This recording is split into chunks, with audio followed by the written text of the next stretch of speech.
Hey, welcome back to the Upstream podcast. I'm here today with Heather Leeson and Monica Granados, and we're going to talk about how open interacts with the real world, and particularly the parts of the real world that are challenged in the world we live in right now, in climate and in international humanitarian work.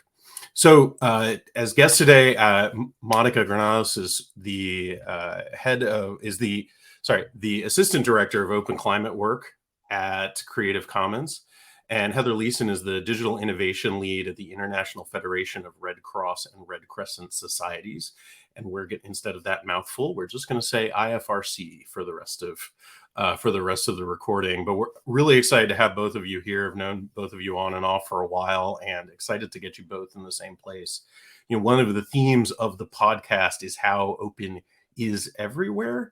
And Monica, before we came on, you were talking about how you volunteer in search and rescue work, and data and mapping is one of those things that has pervaded, right? Like, you can't do good search and rescue work, I suppose, in the modern day without good mapping work. And Heather, you and I first met a long time ago now, coming across each other in the humanitarian OpenStreetMap community, which does some really amazing work around open source mapping through OpenStreetMap in the name of humanitarian work. So why don't we start there then? Heather, tell us a little bit about the IFRC and how that, because I think a lot of listeners are probably familiar with their local Red Cross, but may not be familiar with IFRC or with what you do at the Solferino Academy. Sure. Thanks, Lewis, and I'm glad to be here with you and Monica and the Tidelift audience. The International Federation of Red Cross Red Crescent Societies is a network, a global federated network of 192 national societies with 17 million volunteers, or 16.5 volunteers. We're going to be data accurate this week, and 500,000 staff. So we're in every community around the world. And I specifically work in Solferino Academy as part of the IFRC. And we work with those 190 national societies, specifically on innovation, transformation, and leadership. So we run a couple of programs around that, whether it be pilots like the Data Playbook I did, or like the Global Innovation Summit that we're working on right now with young people. Oh, I'll definitely try to make sure to find out more about that Global Innovation Summit. That distributed network also, I think, is going to sound familiar to anyone who's worked in open source, and it's certainly part of the Creative Commons strategy as well, right? I mean, Monica, that's been Creative Commons is also a network, right?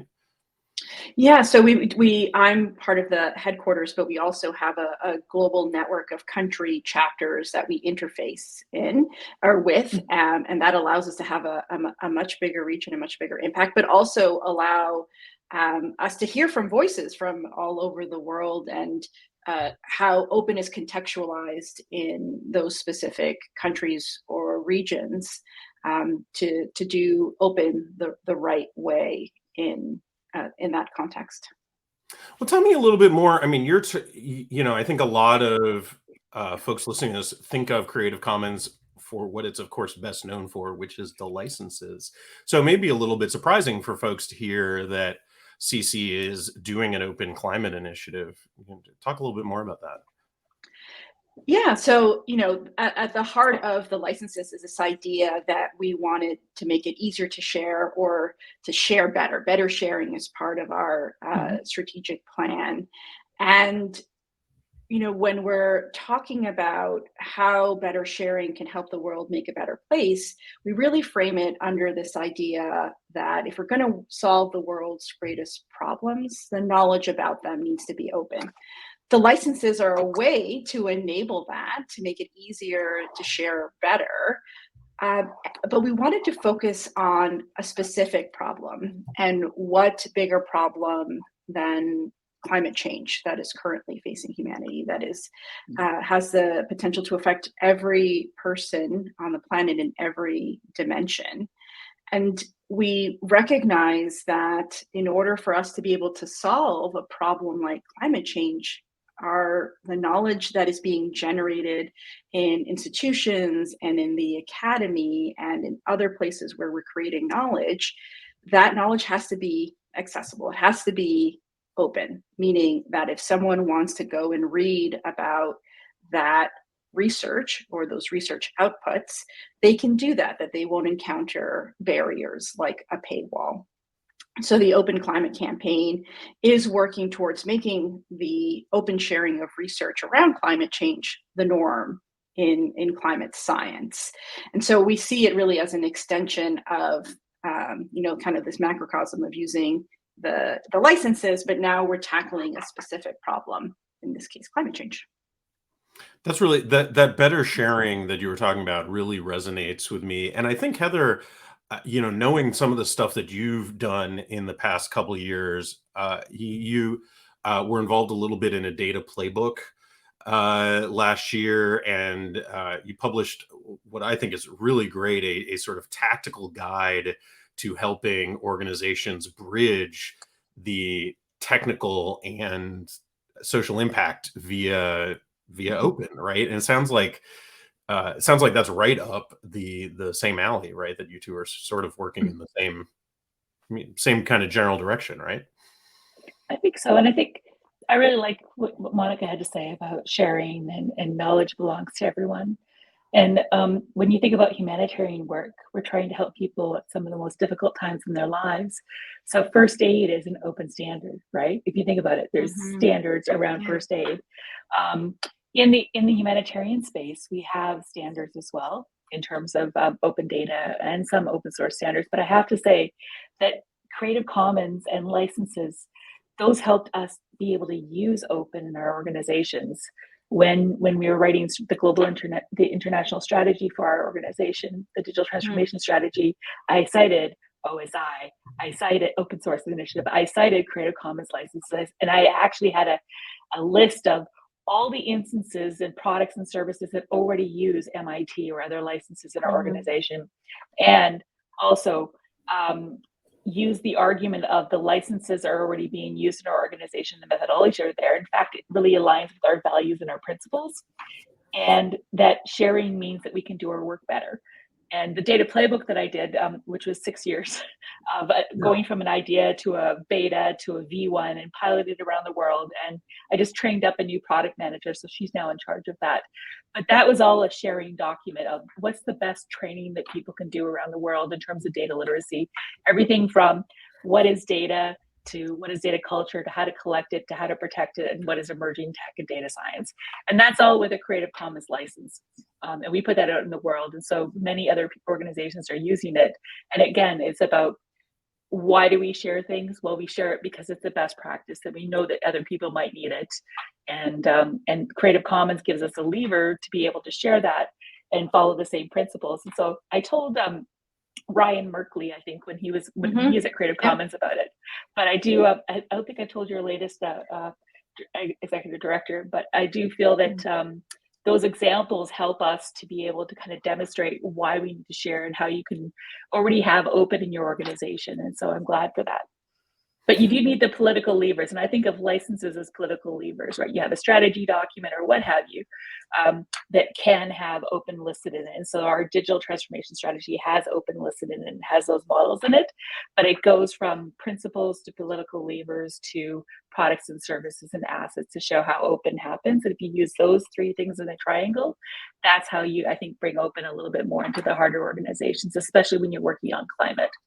I could go on about open data, but I'll wait for the next question. I do want to talk a little bit more about, I want to ask you a little bit more about this notion of a political lever and the license is it because, what makes it effective in that way? Is it because it's used externally and so that gives it some credibility, or is it practical impact? Like, tell me more about that.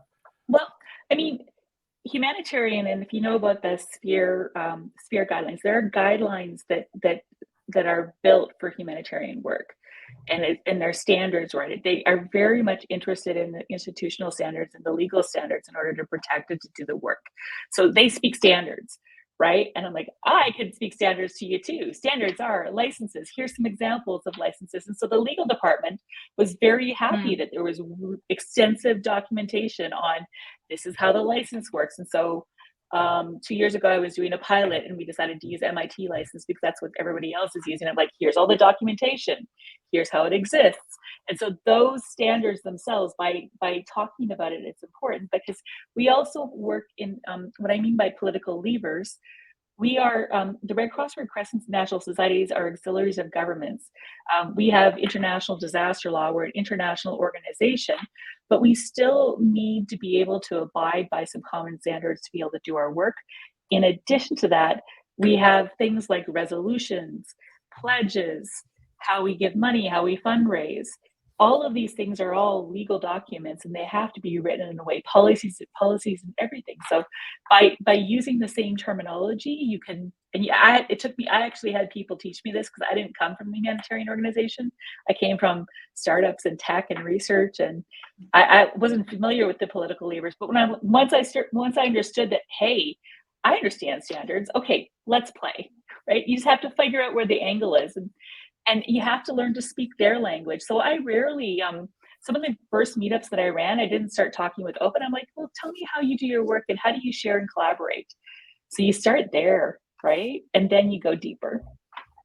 Yeah, I'm sure starting there and then going deeper, Monica, I mean, at some level, that's sort of the thesis of the open climate work, right? Is like, Mhm. how are you connecting with people? Talk a little bit more about, I mean, I know it's still early. It's like a 4-year plan that you all are working on, right? And you're more or less in year one. Yeah, we're just about to complete year one. So we launched in July, August of 2022. So we're about to hit year one. A lot of the things that Heather just said really, really resonate with the work that we're trying to do. One of the major things that the Open Climate Campaign is trying to do is to create policies with national governments, environmental organizations, and funders. And this idea of the lever, or like a policy cover, is such an integral part of having success in creating a policy with a national government or a funder. First of all, because you want to point to those examples. I will take, Heather, that example, and I will take it to other organizations and say, look, it worked really well at IFRC, and I think it could work really well for you. We have case studies, we have precedents for it to work well, but also, we can hinge it on this existing policy that your government has or that your organization has, so that they're aligned in a way to meet the goals of your organization, but also further open. And so we've done some work to look at some national governments and funders that we would like to work with, did investigations on like what kind of policies exist, what work have they done in the past in open, so that we're ready to pull in that information, work around that policy cover to further open with new policies on open access. So we want to integrate policies that require that if you take money from a national government through as a grantee or a funder or environmental organization, that you have to publish open. And now there's many pathways to do that, and that's part of the work that we're doing with these target groups, is figuring out what's the best pathway for that particular organization, where the endpoint is still that where we don't have a barrier to access that information, that there's text and data mining rights, and there's reuse rights, and that we're applying Creative Commons licenses, so that it enables reuse and better sharing of that material. But most plainly, often the way I see it is that it puts a label on this product that says, "Take me and share me." And I don't have to go asking somebody, and I don't have to go worry about whether someone's going to come after me because I shared it. Like, it says, please use me, like the opposite of, don't step on the grass. It's like those signs would say, please, step on this grass, come play on this grass, come play and use me. Well, so if we can take a turn and make that a little, I think it's funny, as a skeptical lawyer, I'm always looking for reasons why people glom onto the licenses as much as they do. because part of me is like, it's just a few paragraphs of stuff. But I love what you were both saying there, because that makes it's a good reminder for me, at least, of like, oh, right, these things they have context and power well outside of those few paragraphs of text, right? So that's really, let's make it a little more concrete. I mean, Monica, I know in a space as big as climate, there's a lot of different kinds of data, types of data. Can you give an example for folks of like what kinds of, a little more specific beyond just climate data, like what kinds of stuff is being shared or you hope will be shared? Yeah. I mean, it's funny because when you talk about like climate science or like climate research, that could span so many like broad scientific disciplines. I mean, that's the power of climate change too, right? People in the humanities and social sciences, and then like in the natural sciences and physics and chemistry and all of these disciplines, they're studying climate change.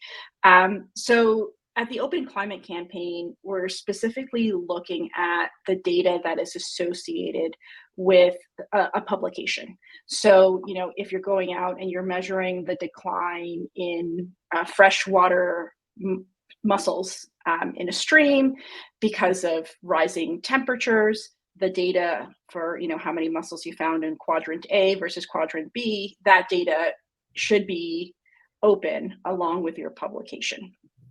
We're now starting a new project with Taylor Campbell, who has come on board on Creative Commons team. And now we're exploring, okay, what about data that is not associated with publications? A lot of that monitoring data, those really big, some meteorological data sets, model data sets that are collected really around like atmospheric sciences. Those are really, really big data sets. They're very valuable scientifically. And how do we make it easier to share that data?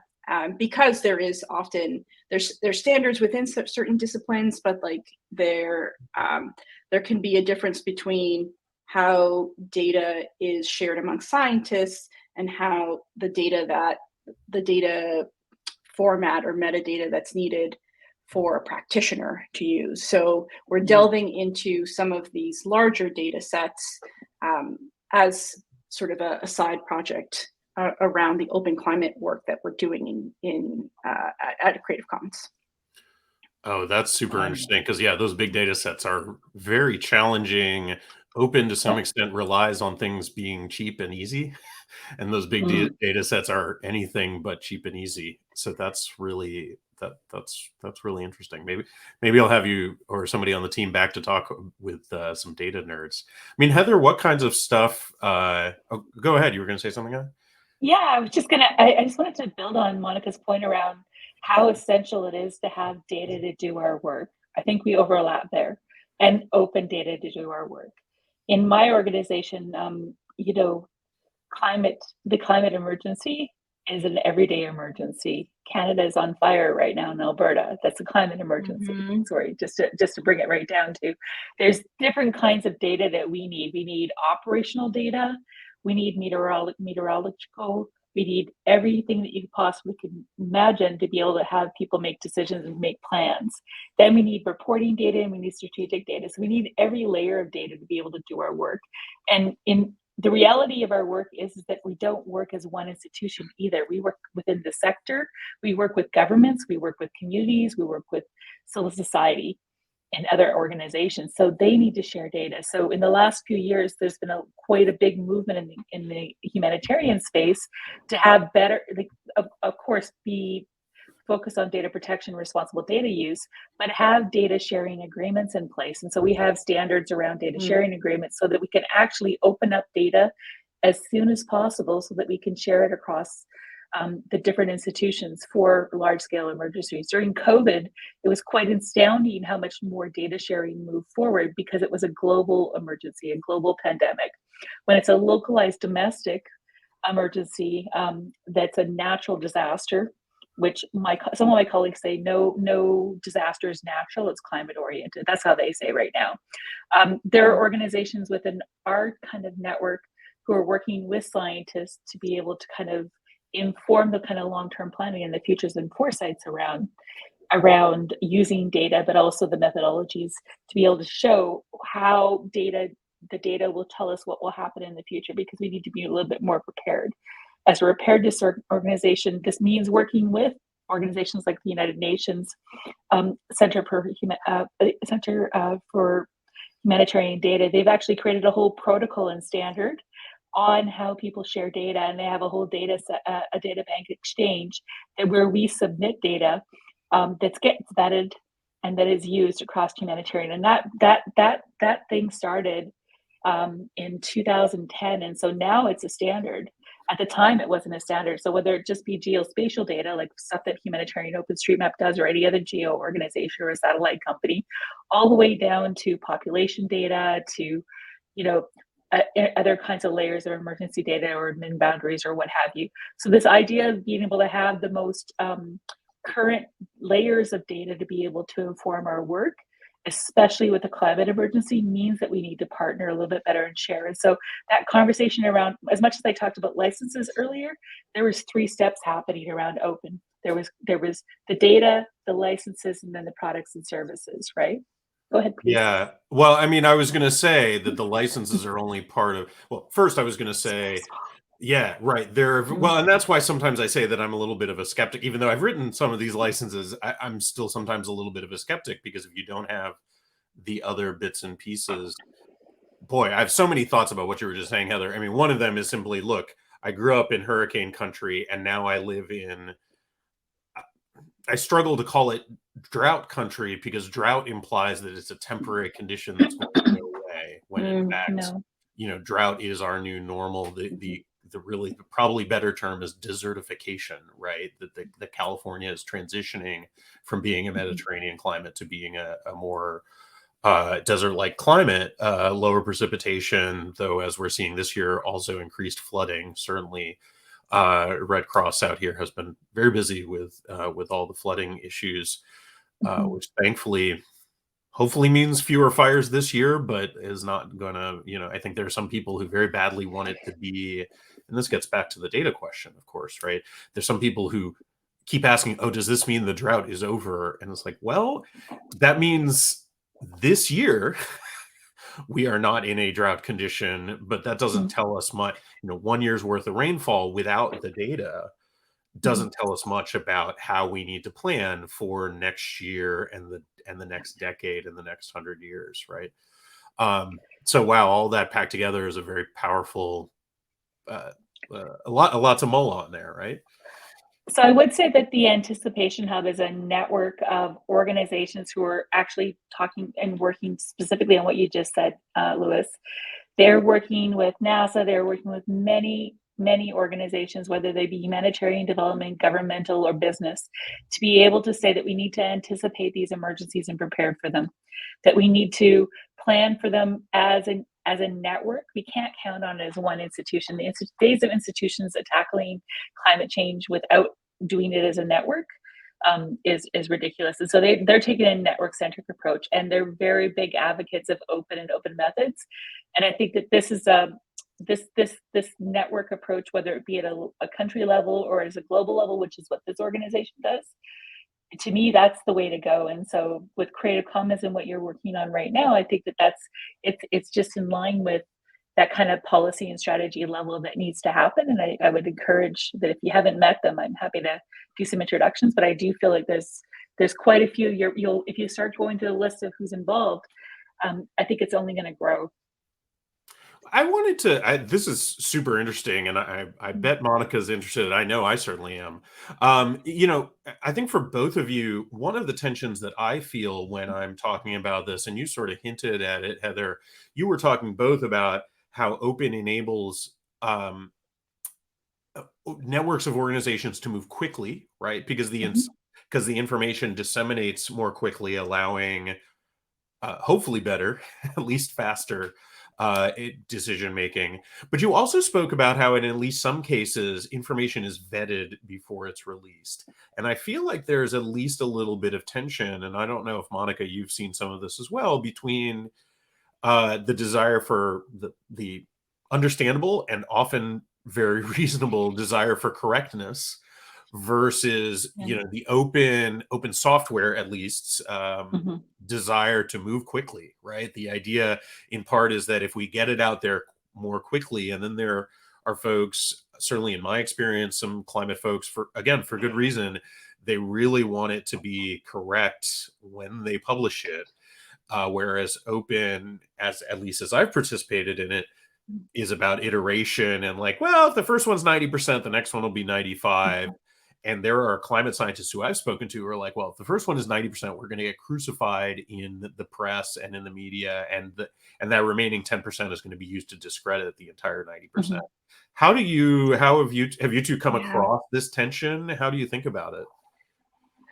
Yeah, I mean, yeah, definitely. I was actually just having a conversation just yesterday with people from PLOS and Earth Archive, because we were talking about preprints in climate science.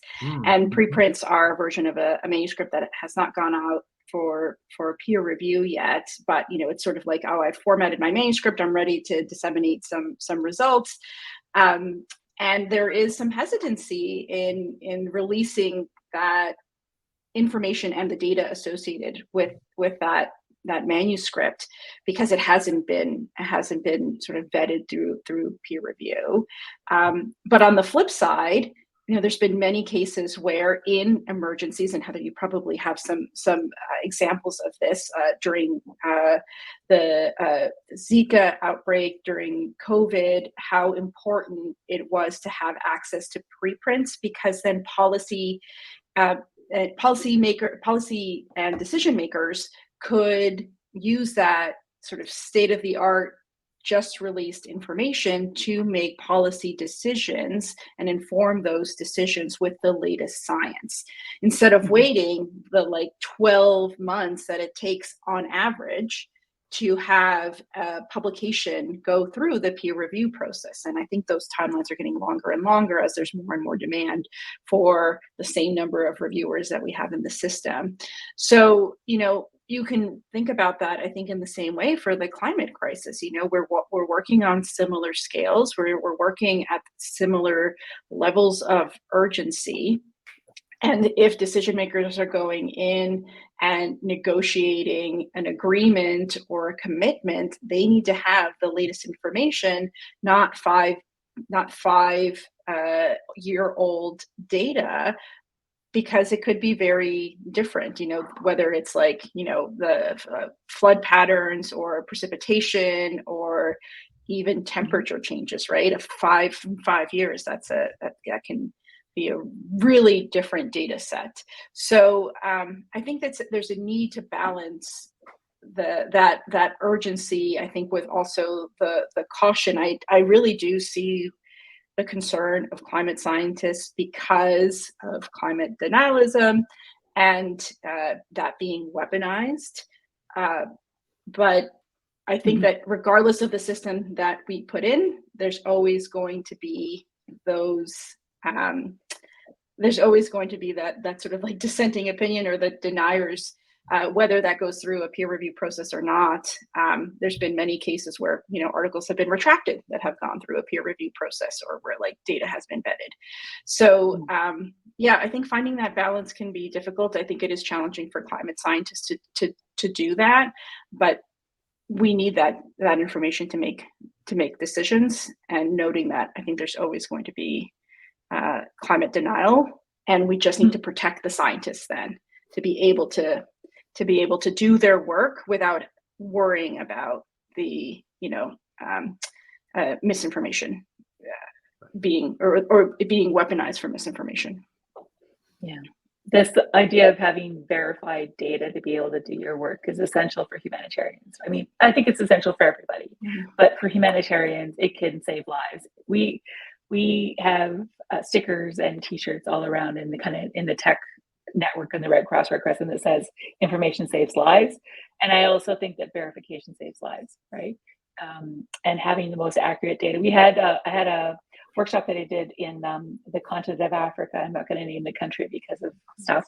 I had a workshop, and one of the more operational people said, the data that I received was from 1940 something or other, and I needed to make an emergency decision, and I needed the most up-to-date data. And we actually in the network, and that was from the country, not necessarily from the Red Cross or Red Crescent that they got that data from, but it was from the country, the data that was published.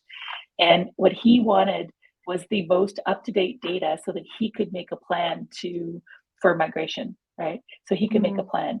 And in the end, it was a combination of what was on the Humanitarian Data Exchange, what was in OpenStreetMap, there's a whole group called the Information Management Working Group, and there were people who have kind of open data and data skills within the network of the Red Cross, Red Crescent, and the Cross Humanitarian, and they were able to verify information and give it to him, right? And so this idea that you're not just doing it through your institution, you're doing the open sharing piece of it, but without that verification step, you could cause grievous harm. You could put the earthquake in the wrong zone, right? Mm-hmm. You could put the wrong population layer on, right? You could put the town in the wrong place. Like there's every possible thing can happen with that. But this idea of misinformation and disinformation, this is something that is very concerning for us as well, right? So if we release something, will we cause harm? That's the first question we ask, right? If we release a set of data, and so there's a lot of rigor behind that about what we can share, and if it is what we think might have some personal identifying information, we can't share it, right? So even if we say it's like a set of population in a certain district, well, what if it's a at-risk community? What if it's a vulnerable community that all of a sudden now that data gets used for something else? So everyone's quite well trained on it, but we're asking all the time, how will that data be used? Who will use it? And we can't trust just our own instincts. And I love the fact that a climate scientist who's thinking about publishing their paper has the same conundrum that we have. We did read a lot of the papers that were published or early releases during COVID. Many of us were looking at those, and we were thankful that we were able to see those pre-releases because that was helpful for us as we were thinking about what should we do with our data sets and our decision making. I mean, it sounds like maybe one, and Heather, I know this is an area you have a lot of thoughts on, but Monica, I'm curious your thoughts as well. It sounds like one of the ways in which you can mitigate the risk is both of open data, but also of, as you say, very old 1940s kind of data sets, is use open to accelerate fixing things, right? Instead of mitigating the concerns by saying, well, we're not going to release it at all, it's use open to mitigate the concerns by fixing things quickly, right? I mean, that's how I first became, like I said, I grew up in hurricane country, and so I first became aware of humanitarian OpenStreetMap from helping out a tiny little bit with some mapping, some post-hurricane mapping in the Caribbean. And I think, one of the things that you obviously have experience there. I'm sure there are newer examples of quick response via data, not just in the mapping community. And I'd be curious to hear about that. But you also talked about, in this piece you published recently, using open to bridge as almost a community building technique or bridge building technique between tech communities and humanitarian communities, right? Like humanitarian OpenStreetMap wouldn't exist without certain tooling having been built. I'm sure there are many other examples like that. Talk a little bit about this bridge building impact of open. I think there's many of us who worked in tech companies or volunteered with open products or services in some way that have landed ourselves thinking about, well, how much more change can we have in the world? When I first arrived at the Red Cross, Red Crescent, there were, I just asked around and found out who other open allies are, right? And I think you really need to know what's already there, like as a baseline, what's already being done, and then being able to call your friends and family in the open source world, right? So I come as a volunteer and within the OpenStreetMap community. And, there's many people within the Red Cross, Red Crescent that have been heavily involved in OpenStreetMap. So that's good news, right? So that's a good example that we were able to use about other tech companies or other products and services that are open. But the reality is that, we are not, and I love how our Secretary General says this. We are not a tech company, Heather. We are a humanitarian organization, right? And so we count on our partners in universities and in tech companies and civil society and partners who are building things to be able to use that for our work. Our work is to be effective and to serve vulnerable communities. And so if we don't use the best fit or the things that can actually match our values, then it's not going very well in terms of it. And so the narrative around what's going to fit in our values, what's already being used and been tried and true, it worked really well to bring partners into those conversations. And so from my time, we actually put it in our digital transformation strategy that open source is one method and open data is one method in order to be able to deliver humanitarian response. And so to have it in your official strategy is like a huge win. And there's a whole stack of us that worked very hard with our partners and with the researchers and used every example we possibly could to do that. So there are the narratives around OSPOs or what have you, all of that stuff was being shared inside my organization. And I know for a fact that it goes a little bit wider because the UN has their roadmap to digital. And they have talked to many organizations, and open source and open data is part of that roadmap to digital. They feel that we need to have digital public goods, and those digital public goods should be open source and open data because we should have access to the best talent and skills to be able to do the change in the world that we want to have and the impact we have in the world. So to see it in the strategies and to see it implemented as part of it and to not have to sit in an IT department and debate enterprise versus open source, which I have sat in that and done that. And that conversation, well, there's no clear winner here. That's not I have a clear winner in my heart, but no one's going to win that discussion. What's more important is that the opportunity to go to those tech events, get the narrative, make friends, and then have them come and speak and push them into meetings and do that bridge building requires kind of a network centered approach in terms of your networking, but also just taking the skills and talent and the talking points and then shaping them inside. And so this whole socialization process is no new story, because if you look at InnerSource and you read all the stuff from the InnerSource community, if you read all the stuff about the early days of open source, it's just so similar to me. And so when I go in and I walked in and I run into this conversation, I'm like, oh, this is so familiar. Let's just change the words. Right. We're just talking about the same thing. Let's just change the word. I'll just drop the word open. Let's talk about how we can do better as our work. Right. Yeah. I mean, Monica, you've been part of government, and I'm sure you're working. I know, for example, NASA data, U.S. Geological Service data, at least in the U.S.'s response to climate change, is often very important. Does what Heather's saying resonate with you? Absolutely. That often like the open community or open scholarship community, it has ideas that need to be enabled by technology.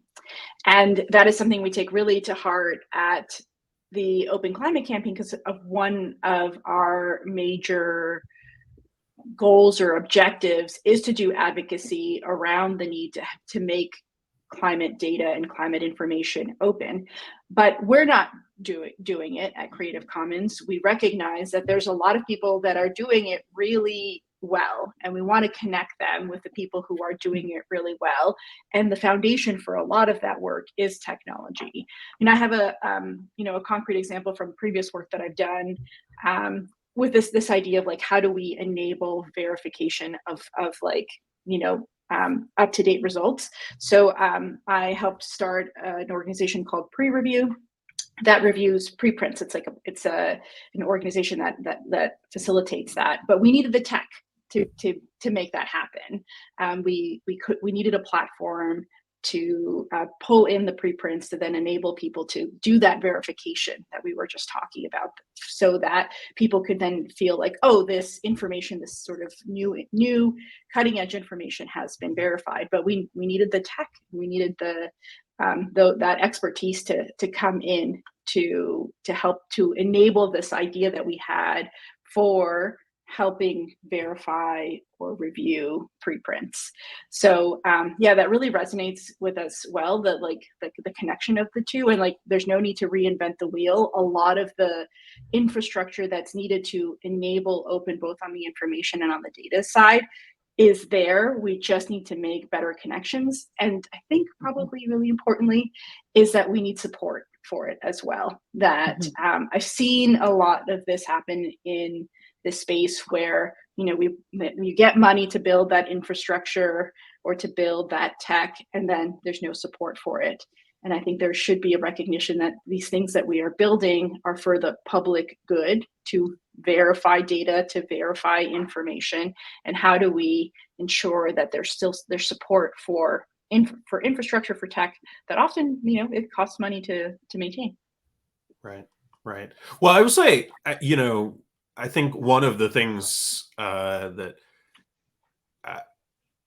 sometimes I feel like when I'm interacting with data stuff, it feels sometimes a little not quite as sophisticated. Some of the discussions feel, well, Heather, to your point, you were saying that sometimes this feels in a very good way like early open source, and sometimes to me it feels, maybe I'm a glass half empty kind of person, but sometimes it feels like in a very bad way like early open source, like, oh, we've had this discussion so many times. So one, I'm glad that we have optimists like you around to complement my pessimism, but I think it's been great talking to you, because this makes me much more optimistic. Piles of links, both that we'll share on the show notes and that you all have shared with me, about like, oh, actually, there's a lot of cool stuff going on. I want to end with, I try to end most shows with this. What makes you excited? What makes you optimistic about where open is going, either in your space or more generally? Like what, when you roll out of bed in the morning, what are you excited to go tackle? Oh, I mean, every day I'm so grateful that this is a job that I get to do. That one day I saw the contrast between this enclosed way that we were doing knowledge production, and that there was an alternate way, and that, you know, I have a career in enabling us to move towards open. And I think I just see like a cultural shift in knowledge and data production towards open in a way that I haven't seen before. You know, I've been in this space, you know, starting from graduate school, you know, a little over 10 years now, and seeing, you know, editorial boards quit over, you know, APC fees, the rise of open access, the rise of pre-printing, the rise of data repositories. I see a shift, this momentum and discourse that I haven't seen before, and it's just really exciting to see the pendulum swing. Yeah, that's awesome. Heather, what do you want to add? Well, you know, I always think about open and open source as the way we collaborate and we connect as a world. And I work for this large organization in this large industry where we're going to have impact, and where we overlap with Monica around climate action, is that we can make that change, and we should, and we must be accountable for it. And so by open being a way for us to be able to collaborate as networks and as organizations to have that impact on whatever the impact you're having, whether it be you were talking about water and water shortages, or whether it be climate data, or whether it be humanitarian response, we all have the same mission there. What makes me very excited is that, you know, they're now, it's codified. Digital public goods is one of the most important things out there. And if we have more and more of this, where we're saying that this is actually going to help us achieve our goals, in whether it be the SDGs, whether it be Strategy 2030, like our work, whatever that is as communities, we do need open to make that happen. And it's not a discussion anymore, it's now part of the narrative, right? And so the more that we collaborate on that, the better I think that's going to be. And that makes me excited, especially with Giga, which is focusing on making sure that schools have internet, so that we actually are not just talking about open for people who live in Geneva or Northern Canada, but open for every small community around the world, that their school has internet, and that has an open standard. And so that's exciting. And so what does that mean if a school has internet and has open, right? What does that mean for communities that they have open? It's so much potential there for what change we can have.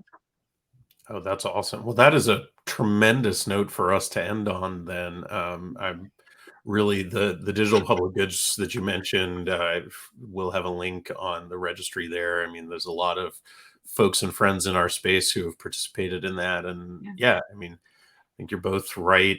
Despite my glass half emptyism, the trend there seems very real. And I'm glad that you two were able to share that together today. So thank you both very much. And thank you for being on the show. Appreciate it. And yeah, Thank you. well, I can't wait to see what you two are doing next. So thanks. Thank you. Well, nice to meet you, Monica, and let's keep in touch with all of this. I look forward to learning Same more. here. Looking forward to Great. connecting more.